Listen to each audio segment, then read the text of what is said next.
Welcome back to Brick Gaming YuGioh. Today I'm here with the top 10 most meta decks for this current format. In my next video I'll probably talk about the ban list, I think, and then compare the meta decks to the ban list in my next video. Also, before I get into the video, please like, comment, and subscribe. It would mean a lot to me, and if you're not subscribed, you should definitely subscribe. I do almost daily uploads.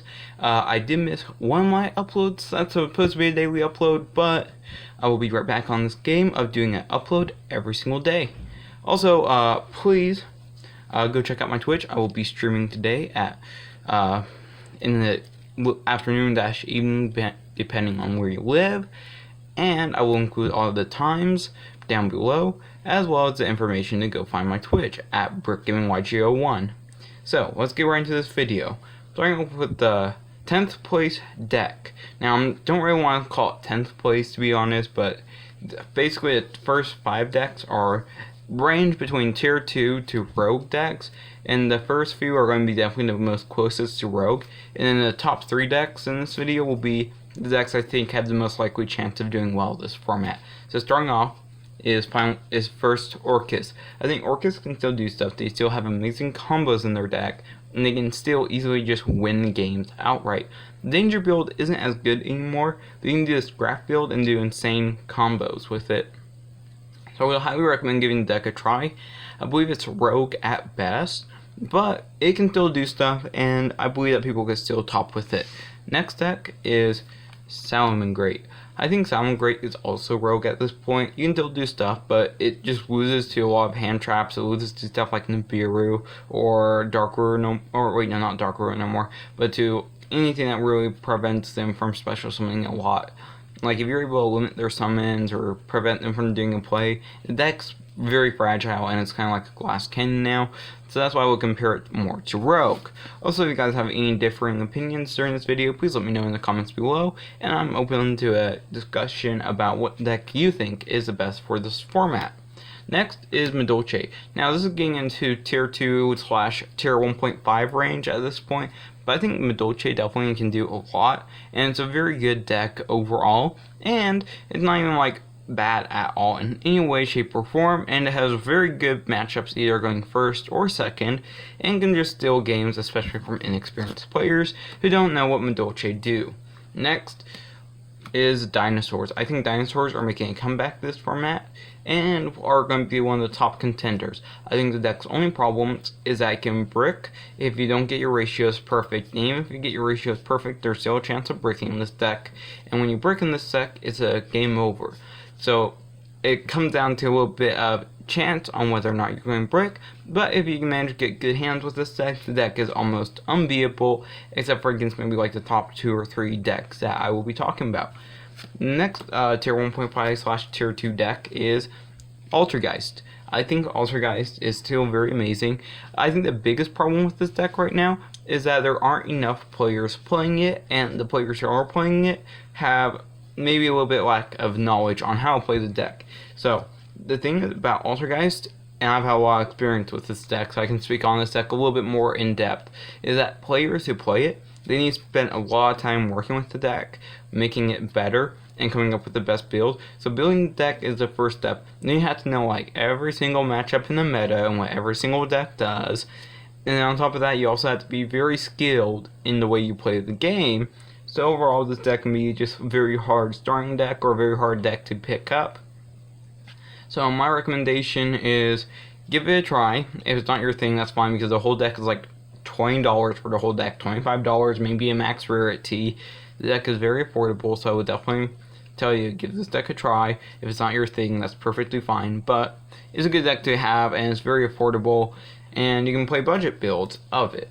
Next, I do not have any of the cards for this deck yet, except for like an old card, but Infernal Knights. I think Infernal Knights is a really good deck right now. I think that's bordering on tier 1.5, and I think it could become tier 1 with the right player base. From what I've seen, the deck is very fragile. That's the main thing I've seen. Like if the deck goes up against too many negates, too much stuff your opponent can do against this deck, then the deck just loses, and it has a hard time with certain matchups. I've seen it have struggles online with Dragon Link, I've seen it have troubles with pretty much all the meta decks, but anything outside the meta, the deck does pretty good against, so that's why I'm putting it at tier 1.5.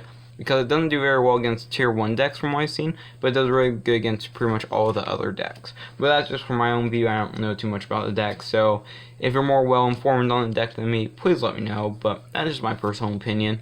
Next is Dragon Link, or Dragon Link FTK.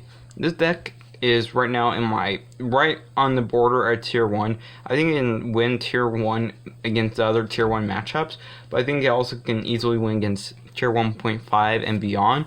And it's also FTK, which is very nice in some variants.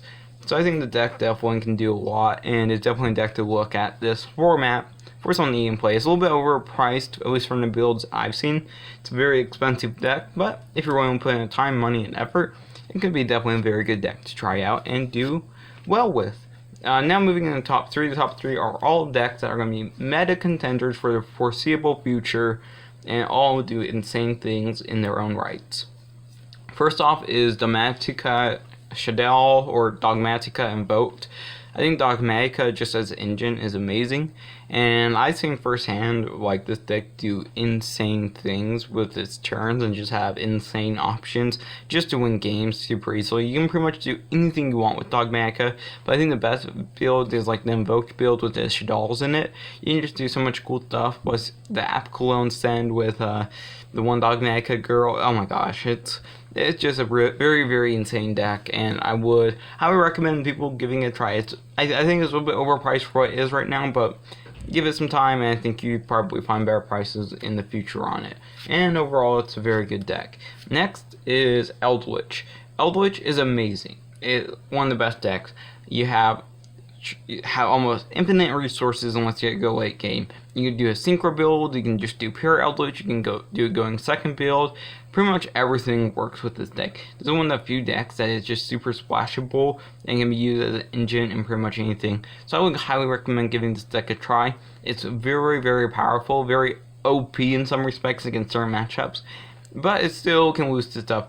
For example, the other night I managed to beat Eldlich Synchro playing Aliens. Yes, I beat Eldlich Synchro with Aliens last night. So that's a story in itself. If you guys want to hear the story time on how I managed to beat Eldlich Synchro with Aliens, please let me know in the comments below. It's a funny story, and I would be willing to do the entire video just on how that game went down. So then moving on. Finally, the top deck, very best deck of the format, at least in my personal opinion, right now. You can disagree with me, but I think this deck is broken and super nuts, and it can play through pretty much all of the hand traps. You think you have enough hand traps? You do not have enough hand traps. You think you have enough negates on your board? You do not have enough negates. Adamance pairs. This deck is nuts. It is broken. It can pretty much do everything that you want it to possibly do. Going second, it's basically just GG. Going first, it's basically GG. And I've seen so many times where this deck just does not brick. It does so well against pretty much everything. So please, I would highly recommend you give this deck a try. And it's very, very broken, but also once again, it's a very expensive deck, so it depends on if you have the money for it or not. But I will give it a try, and it's very fun to play. I played it online, very fun, very insane deck to play, versus playing against it, where it's not very fun. No one likes playing against advanced pairs, at least that I know of. So yeah, definitely I would say probably the best deck of this format, but if you guys disagree, please let me know in the comments below. Please like, comment, and subscribe. Please go check out my Twitch tonight at YuGioh1. I'll include all the times later on, and thank you guys for watching. See you guys in the next video.